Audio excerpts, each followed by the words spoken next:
Un bărbat din Comrat a ajuns la spital cu arsuri grave în urma unui incendiu. Asta după ce tractorul pe care îl conducea s-a tamponat cu un camion, apoi a luat foc în apropiere de satul Congaz. Totul s-a întâmplat pe 24 mai, în timp ce acesta se deplasa pe traseul Chișinău-Vulcănești. La locul incendiului au fost solicitați și salvatorii din Comrat. Pompierii au stins flăcările care au cuprins tractorul și au spălat carosabilul de combustibil. În urma impactului, șoferul de la volanul tractorului a fost transportat la spitalul din Comrat cu arsuri pe 40% din suprafața corpului. Contactat telefonic, șeful spitalului raional din Comrat ne-a comunicat că bărbatul a fost transportat în seara zilei de ieri cu Aviasanul la centrul de combustie din Chișinău.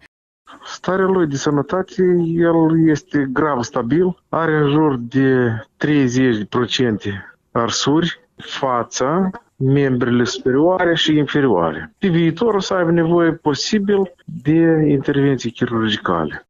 Toate circumstanțele și cauzele accidentului urmează să fie stabilite de către oamenii legii. Potrivit datelor Inspectoratului General pentru Situații de Urgență, pe parcursul ultimelor 24 de ore, pompierii și salvatorii au intervenit în 26 de situații de risc.